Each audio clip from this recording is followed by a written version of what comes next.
Netanyahu लगातार अपने war room में मौजूद है, अपने बड़े और सीनियर ऑफिसर्स के साथ बैठक कर रहे हैं। जो अटैक ईरान की तरफ से किया गया, उस अटैक के वक्त नेतन्याहू अपने दफ्तर में मौजूद नहीं थे।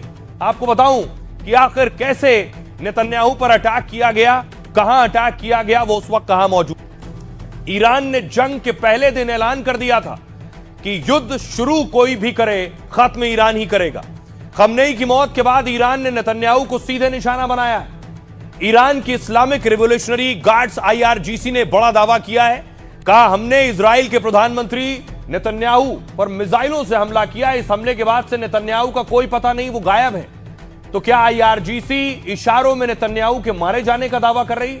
IRGC ने नेतन्याहू को क्रिमिनल प्राइम मिनिस्टर बताया है और कहा हमने नेतन्याहू के सरकारी कॉम्प्लेक्स पर फोकस किया है, साथ ही हम जल्द ही इन हमलों की कामयाबी की पूरी और बड़ी जानकारी देंगे।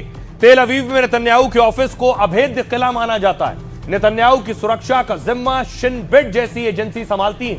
नेतन्याहू पर कई बार हमले की कोशिश हुई है, उनके घर पर भी अटैक हो चुका है पहले, लेकिन कोई रॉकेट, कोई मिसाइल या हथियार कभी नेतन्याहू तक नहीं पहुंच पाया है।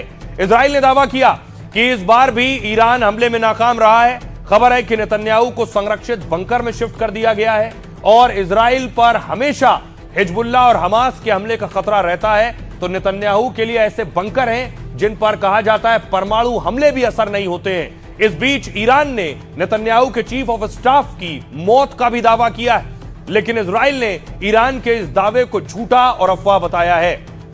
इस बीच बड़ी खबर आ रही है, आपको बता दूं, बहुत बड़ी खबर यह है कि एनडीटीवी पर नेतन्याहू का पहला बयान आया है। एनडीटीवी दुनिया का पहला चैनल जिसने इस वॉर की स्थिति में नेतन्याहू से बात की है। एनडीटीवी वर्ल्ड एक्सक्लूसिव में पीएम मोदी ने कल नेतन्याहू से फोन पर बात की थी। समर्थन के लिए पीएम मोदी का धन्यवाद किया है नेतन्याहू ने। सुनिए जरा एनडीटीवी ने नेतन्याहू से बात की वो। मैंने अपने दोस्त नरेंद्र मोदी से कल बात की और उनका शुक्रिया अदा किया इजराइल के साथ खड़े होने के लिए। भारतीय लोगों का प्यार इजराइल के साथ हमेशा रहता है। मेरी उनसे बहुत ज्यादा विस्तार में बात नहीं हो पाई, लेकिन मैंने उनको अपना पक्ष रखा है और मैंने कई और देशों के साथ भी बातचीत की है। मैंने अपने दोस्त नरेंद्र मोदी से कल बात की और उनका शुक्रिया अदा किया इजराइल के साथ खड़े होने के लिए। भारतीय लोगों का प्यार इजराइल के साथ हमेशा रहता है। मेरी उनसे बहुत ज्यादा विस्तार में बात नहीं हो पाई, लेकिन मैंने उनको अपना पक्ष रखा है और मैंने कई और देशों के साथ भी बातचीत की है। आपने सुना, नेतन्याहू से पीएम मोदी ने बात की थी, वो उस बात का जिक्र कर रहे थे। एनडीटीवी ने इजराइल के विदेश मंत्री से भी बात की, सुनिए वो क्या कह रहे हैं। ईरान को अपना नेता चुनना होगा। हमें ईरान में वास्तविक बदलाव की जरूरत है। बैलिस्टिक मिसाइल कार्यक्रम रोकना जरूरी था। ईरान परमाणु कार्यक्रम पर तेजी से काम कर रहा था। ईरान वार्ताओं में समय बर्बाद कर रहा था। ईरान अमेरिकी समय सीमाओं का पालन नहीं कर रहा था। दूसरी तरफ ईरान चारों तरफ मिसाइल दाग रहा है, चाहे वो इजराइल हो या फिर दूसरे मुस्लिम देश। ये तस्वीरें मैं आपको दिखा रहा हूं। इराक में अमेरिकी एयरबेस पर हमला कर दिया ईरान ने।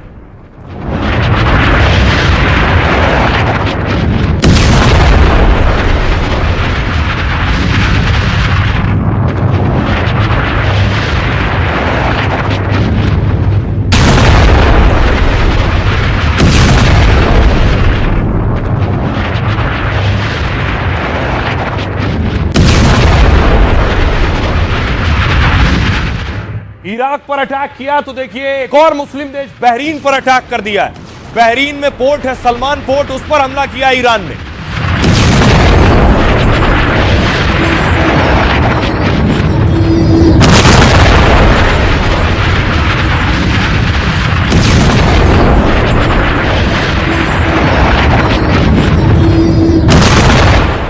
सलमान पोर्ट की तस्वीरें आप देख रहे हैं अटैक के बाद। अगली तस्वीर देखिए ओमान से आई है।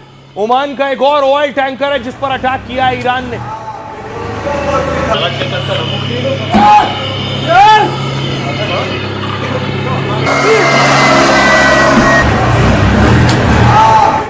अब देखिए जरा, ईरान एक दो जगह नहीं, आसपास के सभी मुस्लिम देशों पर अटैक कर रहा है जहां भी अमेरिकी सेना मौजूद है। कौन सी जगह है वो जहां ईरान ने आज अटैक किया है? ईरान ने इजराइल पर अटैक किया। सबसे पहले इजराइल पर कई मिसाइलें दागी। उसके ठीक बगल में जॉर्डन है, जॉर्डन में अमेरिकी बेस है, वहां अटैक किया। इराक में अमेरिकी बेस है, ईरान ने वहां अटैक किया।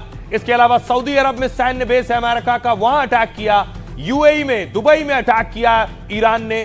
कतर में भी सैन्य बेस है, वहां अटैक किया है। कुवैत में अमेरिकी अड्डे हैं, वहां हमला किया है। बहरीन में अटैक किया ईरान ने। ओमान में भी अटैक किया है, ओमान के ऑयल वेसल पर अटैक किया है। इन सब जगहों पर ये देख रहे हैं आप, Israel, Kuwait, Bahrain, Oman, UAE, Qatar, Iraq, Saudi Arab, Jordan, Oman, इन सब जगहों पर एक के बाद एक अटैक किया है। अब मैं आपको बताऊं, साथ ही साथ कतर में भी जो अमेरिका के सैन्य बेस हैं उस पर कैसे हमला किया है, वो तस्वीरें देखिए जरा। कतर पर लगातार ईरान अटैक कर रहा है, ये मुस्लिम देश भी गुस्से में है।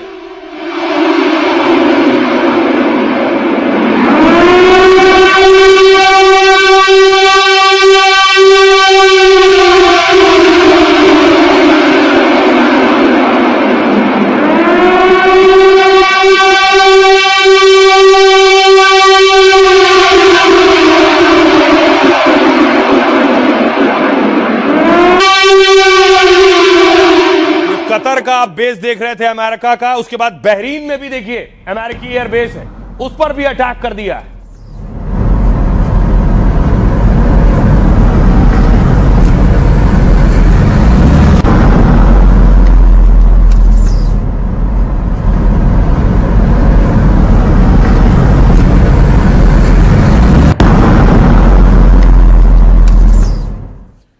अब देखिए, ईरान इजराइल की जंग है और इंतकाम उन देशों से भी लिया जा रहा है जो मुस्लिम देश है। यूएई, दुबई और अबू धाबी समेत कई शहरों में ईरान ने अब तक बमबारी की है।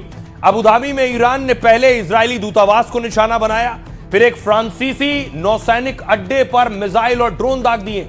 ईरान के हमले से यूएई के दोनों शहरों में काफी नुकसान हुआ है। दुबई में तो एयरपोर्ट और कई ऊंची इमारतों को भी नुकसान पहुंचा है। यूएई हमले से बहुत गुस्से में है और यूएई ने कहा है हमें जवाब देने का अधिकार है, हम अपने हिसाब से इस अटैक का करारा जवाब देंगे। यूएई के बाद देखिए बहरीन, बहरीन में अमेरिकी सैन्य अड्डे पर ईरान ने फिर मिसाइल दाग दी। क्राउन प्लाजा जैसे कुछ होटल पर भी ड्रोन से हमला किया गया है। ईरान कह रहा है कि बहरीन से हम पर हमले हुए हैं, इसलिए हमें भी अपनी सुरक्षा का पूरा अधिकार है। वहीं बहरीन भी ईरान को जवाबी कार्रवाई की धमकी दे रहा है। कतर में अमेरिकी अड्डे समेत कई जगह ईरानी मिसाइलें गिरी हैं। कतर का दावा है कि उसने 65 मिसाइलें और 12 ड्रोन मार गिराए हैं ईरान के, लेकिन कुछ ईरानी मिसाइल और ड्रोन्स ने नुकसान भी पहुंचाया है।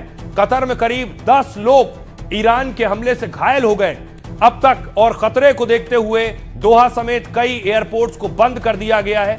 कतर में भारतीय मूल के भी लोग फंसे हुए हैं और इस बीच कतर ने कहा है कि ईरान को हमले की कीमत चुकानी होगी, यानी ये मुस्लिम देश भी गुस्से में है। कुछ वक्त तो इन्होंने झेल लिया, अब इनका गुस्सा बढ़ रहा है। साइप्रस, ईरान ने ब्रिटिश एयरबेस पर भीषण हमला कर दिया। साइप्रस में ब्रिटिश पीएम ने ट्रंप की मदद का ऐलान किया था। साइप्रस के उसके बेस से अमेरिका ने ईरान को टारगेट किया था, तो ईरानी ड्रोन ने ब्रिटिश सैन्य अड्डे को नुकसान पहुंचाया है।